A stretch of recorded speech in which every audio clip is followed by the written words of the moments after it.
देखिए, उत्तर प्रदेश में लोकसभा चुनाव के लिए करीब 2.5 महीने तक चला प्रचार अभियान अब कल संपन्न हो चुका है।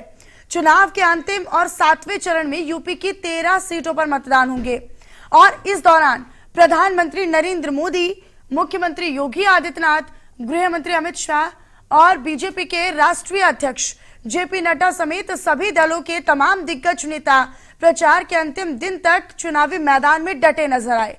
यूपी में पीएम ने 32 जनसभाएं की और 5 रोड शो किए, तो वहीं लोकसभा चुनाव में उत्तर प्रदेश में बीजेपी की तरफ से प्रधानमंत्री नरेंद्र मोदी ने जहां यूपी में कुल 32 जनसभाओं के जरिए 58 लोकसभा प्रत्याशियों के लिए प्रचार प्रसार किया, तो वहीं वाराणसी समेत कुल 5 शहरों में रोड शो भी निकाला। वहीं मुख्यमंत्री योगी आदित्यनाथ की बात कर ली जाए तो सीएम योगी ने देश भर में कुल 204 चुनावी कार्यक्रम किए, जिसमें वो शिरकत करते हुए नजर आए। इनमें 169 जनसभाएं, 13 रोड शो और 15 प्रबुद्ध सम्मेलन भी शामिल हैं। तो वहीं जेपी नड्डा ने यूपी में कल 9 और अमित शाह ने 38 जनसभाएं और रोड शो किए। उत्तर प्रदेश के मुख्यमंत्री योगी आदित्यनाथ प्रदेश में 125 जनसभाएं करने के साथ ही 12 राज्य और 2 केंद्र शासित राज्यों को मिलाकर कुल 44 जनसभाएं और 2 रोड शो भी करते नजर आए। इन सबके साथ ही उत्तर प्रदेश में पीएम मोदी के साथ सीएम योगी आदित्यनाथ ने 17 जनसभाएं और 5 रोड शो भी निकाले। 4 जनसभाओं में सहारनपुर, पीलीभीत, मेरठ, अमरोहा, अलीगढ़, आगरा, इटावा, बाराबंकी, मोहनलालगंज, बस्ती, डुमरियागंज, संत कबीर नगर, गाजीपुर, लालगंज, मिर्जापुर, रॉबर्ट्सगंज की लोकसभा क्षेत्र शामिल है। तो वहीं मोदी के साथ सीएम योगी 5 लोकसभा सीटों पर रोड शो भी करते नजर आए, जिनमें गाजियाबाद, बरेली, कानपुर, अयोध्या और वाराणसी शामिल हैं। तो देखिए, लगातार जो चुनावी शोर था वो हमने देखा, अलग अलग जगहों पर लगातार प्रधानमंत्री नरेंद्र मोदी पहुंचे, सीएम योगी आदित्यनाथ पहुंचे। इसी को लेकर आज हम चर्चा करने वाले हैं। भगत सिंह तोंगड़ हमारे साथ जुड़े हुए हैं राजनीतिक विश्लेषक के तौर पर, मनीष अग्रवाल जी राजनीतिक विश्लेषक के तौर पर हमारे साथ जुड़ रहे हैं, निकिता सरीन मेरी सहयोगी लखनऊ से मेरे साथ जुड़ रहे हैं। आप सभी का बहुत स्वागत करती हूं मैं। लेकिन शुरुआत मैं निकिता आप ही के साथ करना चाहूंगी, क्योंकि लगातार निकिता हमने देखा कि किस तरीके से प्रचार प्रसार में तमाम मुद्दों के बीच प्रधानमंत्री नरेंद्र मोदी, यहाँ तक कि सीएम योगी आदित्यनाथ ने तो दोहरा शतक भी लगाया। कितना प्रभाव इसका धरातल पर देखने को मिला सभी चरणों में अगर लगा लिया जाए तो? देखिए मनीषा, उत्तर प्रदेश की बात की जाए तो उत्तर प्रदेश में लोकसभा चुनाव के लिए करीब 2.5 महीने तक ये जो प्रचार अभियान चला है वो बृहस्पतिवार यानी थर्सडे को समाप्त हो गया और चुनाव के अंतिम चरण में अगर बात की जाए तो 13 सीटों पर शनिवार को मतदान होना है। और इस दौरान प्रधानमंत्री नरेंद्र मोदी, मुख्यमंत्री योगी आदित्यनाथ, गृह मंत्री अमित शाह के अलावा समाजवादी पार्टी अध्यक्ष अखिलेश यादव और साथ ही कांग्रेस नेता राहुल गांधी ने भी अपने दलों के लिए प्रचार किया है। और सभी दलों के जो दिग्गज नेता है वो प्रचार के अंतिम दिन तक मैदान में डटे रहे। और भारतीय जनता पार्टी की तरफ से प्रधानमंत्री मोदी ने जहां उत्तर प्रदेश में कुल 32 जनसभा के जरिए 58 लोकसभा के कैंडिडेट्स हैं उनके लिए प्रचार किया था, वहीं अगर मैं काशी की बात करूं तो काशी समेत कुल 5 शहरों में रोड शो भी किए हैं। वहीं मुख्यमंत्री योगी आदित्यनाथ की अगर बात की जाए तो देश भर में कुल 205 जनसभाएं और रोड शो किए हैं उन्होंने। इस चिलचिलाती गर्मी में मनीषा, जहां पर तापमान हमेशा से 40+ रहा है और इसमें सिर्फ उत्तर प्रदेश में 159 सभाएं की हैं। वहीं अब हम जेपी नड्डा की तरफ रुख कर लेते हैं तो उत्तर प्रदेश में कुल 9 और अमित शाह ने 38 जनसभाएं और रोड शो किए हैं। अब चुनाव में अखिलेश यादव ने 54 से ज्यादा रैलियां और रोड शो किए हैं, जिसमें कांग्रेस नेता राहुल गांधी ने देश भर में 107 रैली की है। राहुल ने उत्तर प्रदेश में आज बड़ी रैली की है। और अगर हम बात करें 16 मार्च को तो 16 मार्च को लोकसभा चुनाव की जो अधिसूचना है वो जारी होने के साथ ही बीजेपी के दिग्गज नेता ने सबसे पहले सियासी पिच पर उतरकर जो प्रचार है वो शुरू कर दिया था, जिसमें देश के सबसे पहले चुनाव प्रचार का आगाज खुद मुख्यमंत्री योगी आदित्यनाथ ने मथुरा में प्रबुद्ध सम्मेलन से किया था। वहीं हम प्रधानमंत्री की बात करें तो 31 मार्च को उन्होंने मेरठ में अपनी पहली चुनावी जनसभा करके उत्तर प्रदेश में सियासी माहौल को गरमाया था, यानी कि मेरठ से प्रधानमंत्री ने शंखनाद किया था। मेरठ प्रधानमंत्री के लिए हमेशा से लकी रहा है, वो खुद भी कहते हैं। अगर हम पिछले साल चले जाए तो तब भी जो शुरुआती दौर था वो मेरठ से ही था। तो ऐसे में चिलचिलाती गर्मी ने सभी नेताओं ने अपना पूरा एड़ी चोटी का जोर लगा दिया है, इतनी जनसभाएं और रैली की है। और क्योंकि चुनाव प्रचार अब थम गया है, इंतजार है तो 4 जून का, जो उनका ये जो पूरा रिहर्सल है, जो पूरी ये मेहनत है, वो अब मैदान में भी दिखेगी। ठीक है मनीष जी का मैं एक बार रुक कर लेती हूँ। मनीष जी, हमने जो जनसभाएं रोड शो का आंकड़ा अपने दर्शकों के सामने रखा सीएम का पीएम का, वो इसलिए जरूरी था क्योंकि इनका जो प्रभाव है वो विपक्ष कहता है कि कोई प्रभाव नहीं है, इस बार तो हम 80 की 80 सीटें जीतने जा रहे हैं। लेकिन जब हम रोड शो की बात करते हैं, जनता के बीच जाने की बात करते हैं, तो विपक्ष, चाहे हम पूरे INDIA गठबंधन के ले लें या फिर प्रमुख तौर पर जो विपक्षी दल, यहाँ पर मुख्य तौर पर समाजवादी पार्टी, इनकी तरफ से भी कोई बहुत ज्यादा रैलियां या फिर रोड शो नहीं किए गए, जनसभाएं नहीं की गई। तो लिहाजा लोगों के बीच में प्रभाव किसका रहा वो इन रोड शो के माध्यम से, जनसभाओं के बीच में जाने से पता चलता है। देखिए, मैं इसको एक छोटे से उदाहरण से शुरू करता हूँ। आपने देखा होगा, अखिलेश यादव ने कन्नौज से नामांकन करा, राहुल गांधी ने रायबरेली से आखिरी दिन नामांकन करा, और प्रधानमंत्री जी ने अपने नामांकन से पहले एक रोड शो करा। अभूतपूर्व रोड शो था वो वाराणसी में। मैं उसमें देख पा रहा था कि सिर्फ सिर ही सिर दिख रहे थे, जमीन दिख ही नहीं रही थी। तो जब बड़े नेता चुनाव लड़ने आते हैं तो वो सिर्फ अपनी सीट पे नहीं लड़ने आते, वो आसपास के क्षेत्र में भी माहौल बनाते हैं।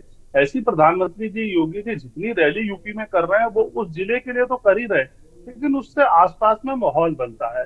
एक छोटी सी चीज जो हम इसमें मिस कर रहे हैं, जो मैं आप ऐड करना चाहूंगा, कि इसी के साथ माननीय प्रधानमंत्री जी ने 80 इंटरव्यू भी दिए हैं चैनलों को, अखबारों को, यूट्यूबर्स को, अलग अलग माध्यम से। तो ये भी एक पॉलिटिकल स्ट्रैटेजी का पार्ट होता है। अगर आप इसको थोड़ा सा स्टडी करके देखो तो जिस दिन शाम को 5 बजे चुनाव प्रचार बंद हो जाता है, जैसे कल शाम को प्रचार बंद हो गया, तो आप प्रचार के दूसरे माध्यम यूज करते हो। तो ये बीजेपी की स्ट्रैटेजी का पार्ट था कि जैसे ही शाम को 5 बजे चुनाव प्रचार बंद होता था किसी भी फेज का, उसके बाद से आपको रात में टीवी में इंटरव्यू देखने लगते थे माननीय प्रधानमंत्री जी के।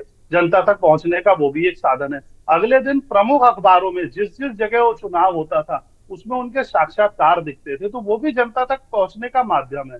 आज टेक्नोलॉजी के युग में आपको जितने संसाधन मिलते हैं, आपको सबका उपयोग करना चाहिए। ये पॉलिटिकल स्ट्रैटेजी का पार्ट है। इसीलिए प्रधानमंत्री जी के इंटरव्यू और अखबारों के साक्षात्कार उसी दिन प्रकाशित होते थे। अगर कोई चैनल इंटरव्यू लेता था तो माननीय प्रधानमंत्री जी का इंटरव्यू है, इसलिए उसे दिन भर तो चलाए गई। आपके चैनल को भी उन्होंने इंटरव्यू दिया था, आप दिन भर उसे चलाते। उस दिन प्रचार न करके वो इस तरीके से जनता से जुड़ने की कोशिश करते थे, और कोशिश करते थे उन चैनलों को, उन अखबारों को इंटरव्यू दिया जाए जो उस रीजन में वर्चस्व रखते हो, जहां अगले दिन वोटिंग होने जा रही है। तो ये सब एक political strategy, long term strategy बना के करा जाता है। विपक्ष के पास तो मुझे लगता है इस बार बीएसपी और एसपी ने यूपी में सीट बदलने का भी रिकॉर्ड बनाया है, कैंडिडेट ही फाइनल लिस्ट। तो आप अपनी जो योजनाएं हैं वो जनता तक पहुंचाओगे कैसे? बहुत सी जनता ऐसी है जो रोड शो में नहीं आ पाती, बहुत सी जनता ऐसी है जो रैली में नहीं आ पाती, तो अखबार और टीवी का उपयोग करते हो। दूसरे, जितना हम लोग को इसकी बधाई पॉलिटिकल पार्टीज को देनी चाहिए, प्रधानमंत्री जी को देनी चाहिए, मुख्यमंत्री को देनी चाहिए, उससे ज्यादा बधाई हमें जनता को देनी चाहिए, जो हजारों लाखों की तादाद में इस प्रचंड गर्मी में भी उस रैली में आती है, उस रोड शो में आती है, उन विचारों को सुनती है और देश के चुनाव में अपना सहयोग करती है, मतदान करती है। क्योंकि उन लोग के लिए बहुत मुश्किल होता है। वो लोग रैली के 4 घंटे पहले आ जाते और 4 घंटे बाद तक घर पहुंचते, क्योंकि बहुत तरीके के संसाधनों का इस्तेमाल करना पड़ता है। ठीक है मनीष जी, आप बनी रहिएगा, रुक करूंगी मैं आपका। भगत जी का मैं रुक कर लेती हूँ। भगत जी, 32 जनसभाएं और 5 रोड शो केवल व्यक्तिगत तौर पर पीएम मोदी के, इसके अलावा सीएम योगी आदित्यनाथ ने भी उनके साथ शिरकत की है कई सारी जनसभाओं और रोड शो में। साथ ही साथ देश भर की बात करें तो ये आंकड़ा 172 पहुंच जाता है पीएम मोदी के जनता के बीच में जाने का। लिहाजा इसका प्रभाव तो लोगों के बीच में बनता ही है। लेकिन क्या सोशल इंजीनियरिंग मैनेजमेंट में विपक्ष काफी पीछे रह गया? देखिए, इसमें बहुत बड़ी मैं बात कहूंगा, मोदी जी का जो दृढ़ संकल्प है, जैसे जैसे उनकी उम्र बढ़ती जा रही है उसी तरीके से उनकी ताकत और उनका विश्वास बढ़ता जा रहा है। और उन्होंने कई बार इस एग्जाम्पल को सबके सामने लेकर आए, उदाहरण पेश किया है। सिर्फ इसी लोकसभा चुनाव में नहीं, बहुत पहले भी लोकसभा चुनाव हुए हैं, उनमें भी वो बहुत ज्यादा सक्रिय रहे हैं। कहते हैं ना, सोशल मीडिया में मोदी जी का कोई मुकाबला नहीं है, वो बहुत बड़े महारथी हैं। जिस तरीके से उन्होंने सोशल मीडिया को यूज किया है और साथ के साथ चुनावी रैलियां की हैं, तो उससे ये दिखाता है कि ये इनका जो ना नैरेटिव बिल्कुल क्लियर है और आत्मविश्वास के साथ वो आगे बढ़ते जा रहे हैं। इन्होंने पूरी बीजेपी का एक मुख्य चेहरा है मोदी जी, और मोदी जी ने सबको एक साथ लेकर योगी जी का जो साथ रहा है इसमें बहुत अच्छे तरीके से उन्होंने आगे रखा है अपने विचारों को, अपने जो मुद्दे हैं उनको आगे रखा है। और मैं ये कहना चाहूंगा कि विपक्ष कहीं ना कहीं थोड़ा पीछे रहा है। अगर अखिलेश जी की रैलियां देखें तो वो मोदी जी के मुकाबले और योगी जी के मुकाबले बहुत कम रही हैं, और सोशल मीडिया का भी इतना ज्यादा प्रभाव नहीं छोड़ा है उन्होंने।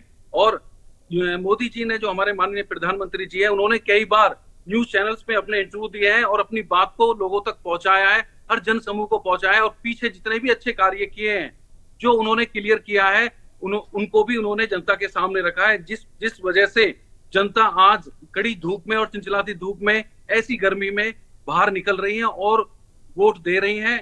इससे बहुत बड़ा विश्वास पैदा होता है जनता के बीच, क्योंकि मोदी जी ने वो वर्चस्व हासिल किया है कि उन्होंने दिखाया है कि अगर मोदी है तो मुमकिन है। उनके जो फॉलोअर हैं वो काफी पॉजिटिव है, चाहे उनके जो वॉलंटियर्स हो, चाहे उनकी पार्टी के जितने भी पदाधिकारी हो, सब कार्यकर्ता उनके साथ हाथ से हाथ मिलाकर और कंधे से कंधा मिलाकर चल रहे हैं, जिससे कि बहुत बड़ा इसमें उलटफेर होगा इस लोकसभा चुनाव।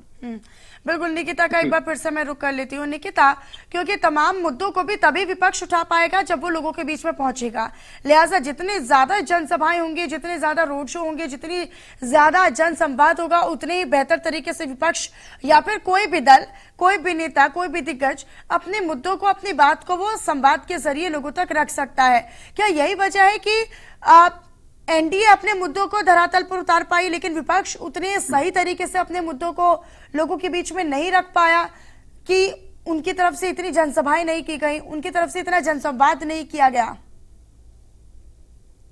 देखिए मनीषा, इसके पीछे वजह दूसरी भी है कि जो ऑपोजिशन है उनके कई बार कॉन्सेप्ट क्लियर नहीं रहे। कई बार उनके कैंडिडेट्स उनको समझ नहीं आए, जिसको समय समय पर उन्हें चेंज करना पड़ा।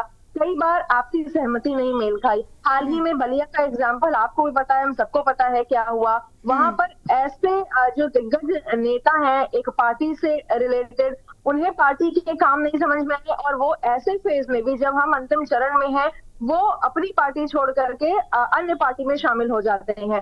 भारतीय जनता पार्टी की बात करें तो हमेशा से उनके कॉन्सेप्ट क्लियर रहे हैं, भले ही उन्होंने टाइम लिया है, लेकिन सटीक कैंडिडेट को मैदान में उतारा है जहां पर उनको लगता है कि इस फेज में, इस बेल्ट में जीत निश्चित होगी।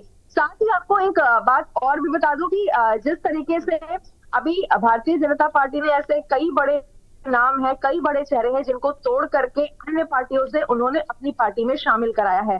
बाकी अगर मैं बात करूं जिस तरीके से अभी हाल ही में, बिल्कुल निकिता, और ये काफी महत्वपूर्ण है, क्योंकि जितना आप जनसंवाद करेंगे, जितना आप लोगों के बीच में पहुंचेंगे, उतने ही आप अपने मुद्दों को और अपनी उन चीजों को, अपने पॉजिटिव नैरेटिव को सेट कर पाएंगे। बहुत शुक्रिया निकिता आपका, भगत जी आपका भी, और मनीष अग्रवाल जी आपका भी बहुत शुक्रिया हमारे साथ जुड़ने के लिए, चर्चा करने के लिए। तो देखिए 7वें और अंतिम चरण के लिए कल मतदान होना है, वोटिंग होनी है। 1 तारीख को आखिरी चरण का चुनाव संपन्न हो जाएगा, लेकिन इसके बाद सबकी निगाहें होंगी 4 तारीख को लेकर। दरअसल 4 को चुनावी नतीजे आएंगे, लेकिन जब